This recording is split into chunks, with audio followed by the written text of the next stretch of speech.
drawing instantly after rook c4. On to game 2 with all to play for. Kramnik with the white pieces, slightly cautious beginning, playing his knight out instead of his normal d4, but I think the reason for this was he wanted to avoid a possible Grunfeld defense from Kasparov. That's why he played e4 here and not d4, but Kasparov happy to play his standard King's Indian defense. All the usual moves here: bishop e2, e5.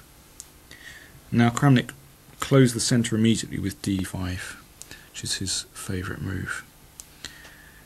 Bishop to e3. In Linares earlier in the year, Kramnik had played bishop g5 against Kasparov, but possibly fearing an improvement, and he's quite right to fear an improvement, he played something different, played bishop e3. Notice he's keeping his king in the centre for the moment, just keeping his options open. He might castle kingside or queenside. Knight came to g4, so attacking the bishop, that must move, can't give up that bishop, terribly important. Bishop g5, f6, and the bishop came back to h4. h5, that's an unusual move. It's not clear that black should be weakening his kingside position. That's said with a great deal of hindsight. Possibly knight h6, retreating the knight, would be better. Knight d2. And now the knight came back to h6 anyway. Perhaps h5 would be a good move if white had castled on the kingside, but cleverly Kramnik has kept his king in the centre of the board. f3. Knight to f7. Queen c2. Bishop h6.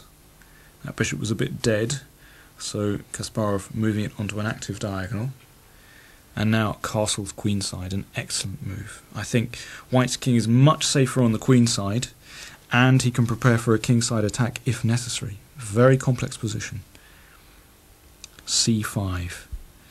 Now what Kasparov is playing with that is to play a6 and b5 later on. But Kramnik captured that pawn en passant. Recaptured. So now the d file is open. King b1. It's already a very tense position when you have kings on opposite sides of the boards. Anything can happen. Black must go for a queenside attack, and white, well, he has some central space. He can play in the centre, but also on the king side as well. a5. I think what Kasparov is trying to do there is advance the pawn down the board, try and disrupt white's queenside position, and also this secures a square for the knight on c5. That's one idea. Knight to a4. It's an interesting move, blocking the a-pawn and also preventing the knight coming to c5.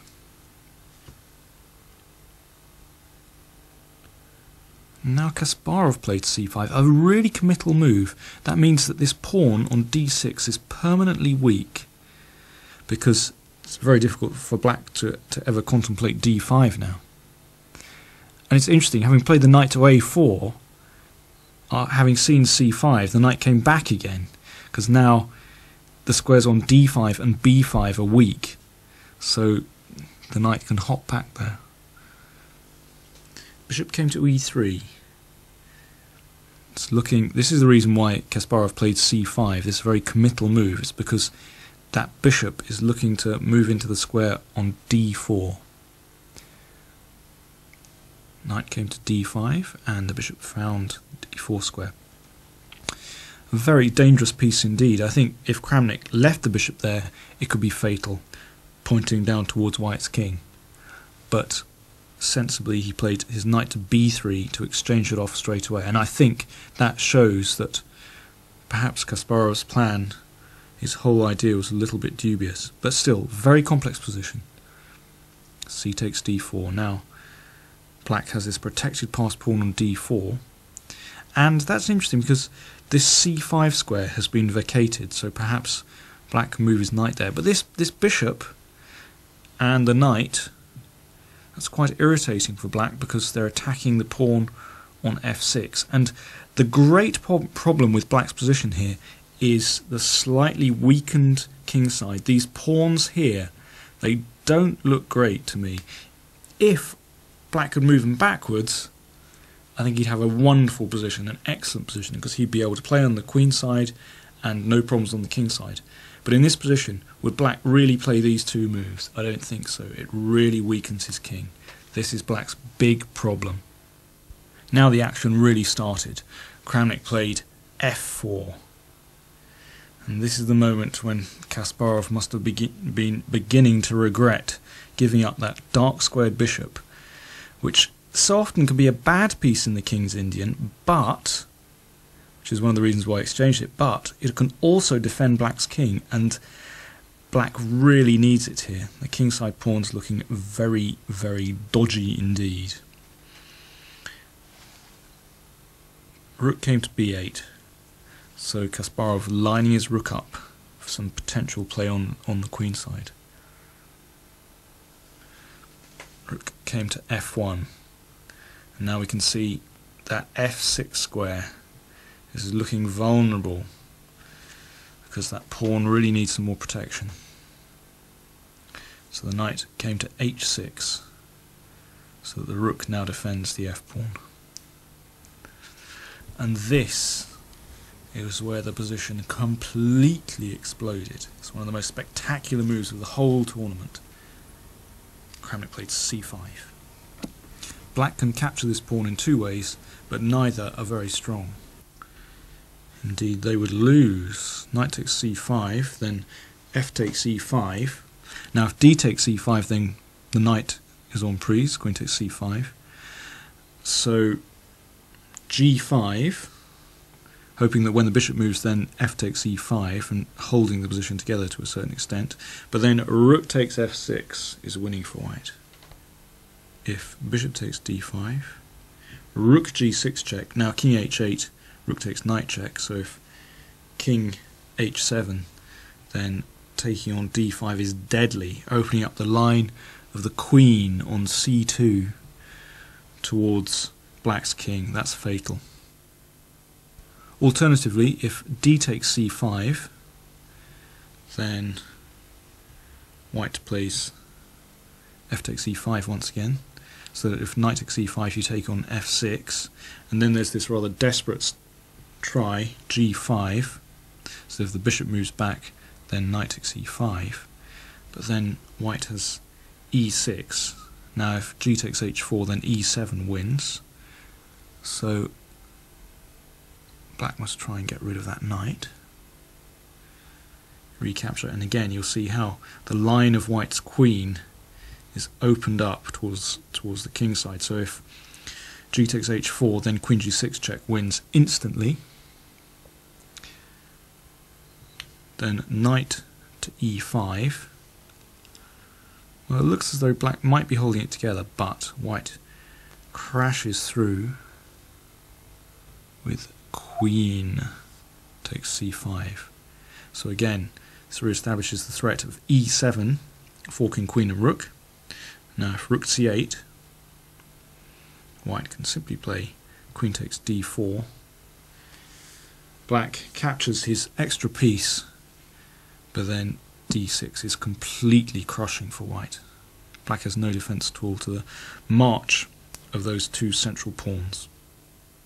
You'll notice in all these variations that it's not just black's centre that's collapsing. In all cases, it's the king side as well, which spells disaster, the weakened king side for black. So, Gaza hacked off that knight, which causes him so many problems in those variations. White recaptured, again opening up the line of the queen towards the pawn on g6, which Kasparov had to defend against. Moved his knight to this nice square f5.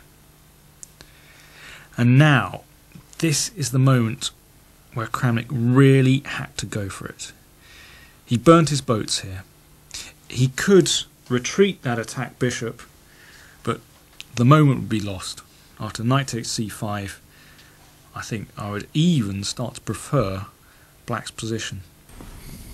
Instead, played f takes e5. So Gaza accepted the challenge. He hacked off the bishop on h4, so now he has an extra piece, and Kramnik played e takes d6. Now look at those pawns. They hang over black's head. They're threatening to advance at any moment down the board. Wonderful armada of pawns here. Tremendous. Kasparov moved his knight to e5, a nice central square that also gives the pawn on g6 some extra protection. Very important indeed. And Kramnik captured on d4. So black's centre completely destroyed, but black is a piece up. Knight is attacked, so Kasparov had to re-centralise it. And now, if, for instance, that rook retreats, let's say, well, okay, if rook d1, then there's knight e3, which is a little bit unpleasant for white. What about rook e4? That's possible, that looks plausible. But these knights are actually defending very well indeed. They're on excellent squares. The other thing that black might try here, well, you could just sit there with the knights, but one idea is to play knight takes d6, sacrificing a piece back. So now white is one pawn up, but black has achieved some security in the position. He has some open lines on the queen side. That rook on b8, it could be threatening, could be pressure down the b file. And black's king is a little bit safer here. And the pride of black's position, the knight on e5, is holding absolutely everything together. Now, I think in quick play, I think this will be a really good practical decision for black to make. It's very difficult for white to make progress here. Seeing that that was an option, Kramnik played rook takes f5, continued in sacrificial mode, keeping Kasparov under pressure.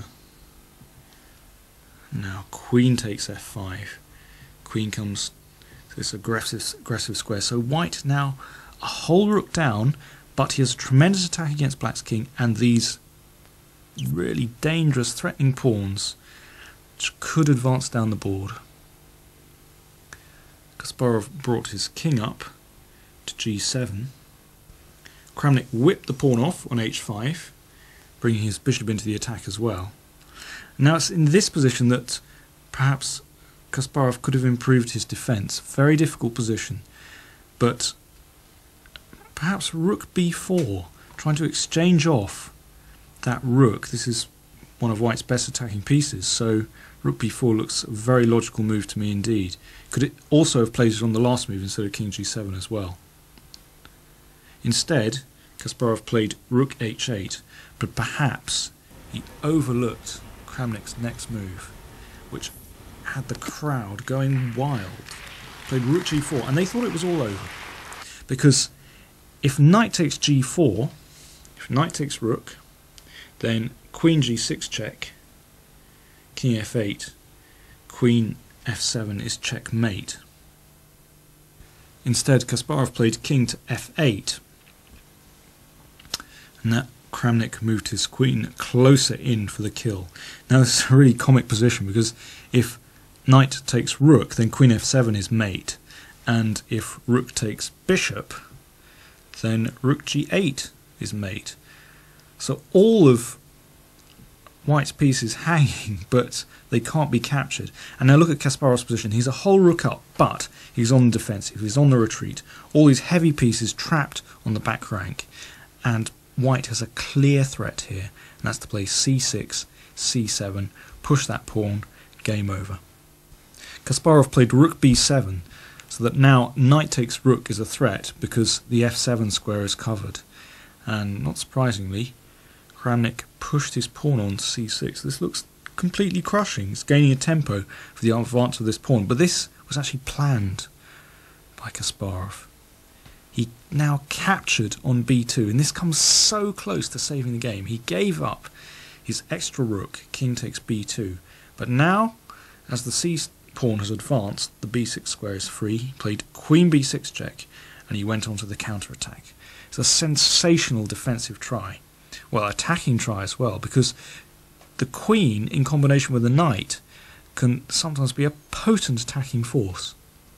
Kramnik did really well to find his way through the maze of checks. He played king a3, and now I'm sure Kasparov would like to have played queen b4 checkmate, but unfortunately rook takes queen, that rook on g4 defending across the board. Queen c5 check came. Now I'm sure a lesser man would have retreated the king, but that would be fatal. If king b2, then knight d3 check, and the knight would join in the attack. Instead, Kramnik moved his king up the board. Amazing. He has to be very careful of that knight on e5, make sure it doesn't join in the attack. Kasparov continued checking. He has no other option because his king is in great trouble. Given a free move, Kramnik would win instantly with queen takes f6 check or queen e7. The march continued up the board, king b5. Again, Kasparov has nothing better to do than just to keep checking. And Kramnik ran his king all the way up the board. Fantastic play. Queen e2 check came. And now king b7.